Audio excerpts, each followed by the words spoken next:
So often I talk to and coach dejected and worn out salespeople that have looked everywhere for new business except their own backyard. Hi, I'm Dean Mannix. Now, over a century ago, Russell Conwell was famous for his traveling lecture delivered more than 6,000 times. So it must have been pretty good. Now, what's interesting about the lecture is that Conwell was preaching customer centricity over a century ago. So let me share the parable at the center of this lecture and how it applies to the development of your sales growth plan and your kickoff. So there was once a wealthy man named Ali Hafed who lived not far from the river Indus. He was contented because he was wealthy and wealthy because he was contented. Good life.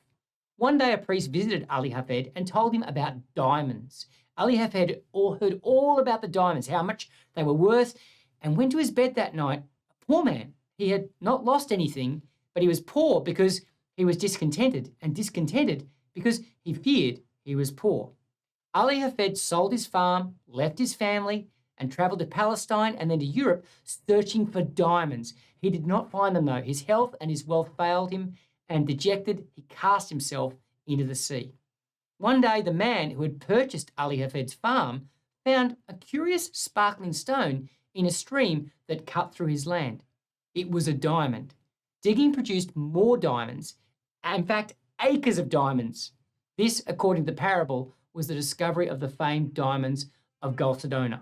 Now, the point of the story is that we often dream of fortunes to be made elsewhere. We ought instead to be open to the opportunities that are all around us right now. And so often I talk to and coach dejected and worn out salespeople that have looked everywhere for new business except their own backyard. Look, until you're confident that you've genuinely mined for all the opportunity in partnering more effectively with your existing customers, it just doesn't make sense to be cold calling and spending hours on LinkedIn trying to build your brand and create inbound leads. Now, if you generate ongoing revenue as a result of the relationship and the value you deliver to existing customers, you should first consider retention as a core part of your strategy. Now, there's always a need to balance out the ongoing service delivered with the ongoing revenue. But in my experience, too many salespeople miss out on retention, referrals, repricing as delivery gets more expensive, and taking care of more customer needs because they're not focused enough on delivering value once the sale's done. Point is, take a little bit of time out to consider what the opportunities are inside your existing customers. If retention's important, consider ranking all of your customers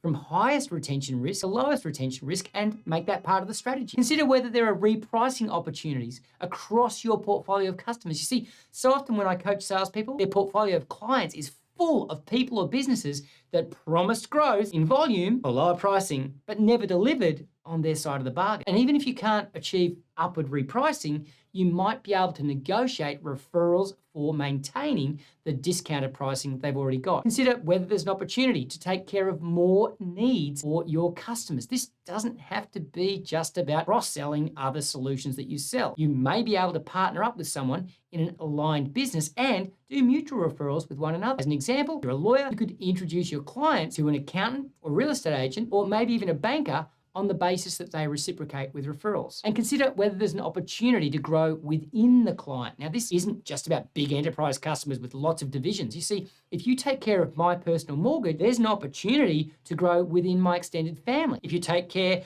of a property developer, there's an opportunity to grow within their network of suppliers, like the excavation company they work with. And that includes builders, architects, plumbers, and a host of other companies and people you could be doing business with. The conversation number 2 is all about analyzing your existing customers and starting with the opportunities that are right in front of you. The question you need to be considering here is, where are the growth opportunities inside my existing customers? Now, look, if you don't have existing customers or you don't earn ongoing revenue from existing customers, that's okay. All of the other conversations in this series are going to be much more relevant. And in the next vlog, we're going to consider how to be smarter with your targeting. Make sure that you're getting the most out of the energy, the time, and effort required to grow sales. And remember, if you're doing a major kickoff and you maybe need a little bit of energy or you need a bit of help, reach out to us at Better Sales Coach. Making sales coaching easier is what we're all about. Here's to the better sales life and a better sales kickoff for you and your people.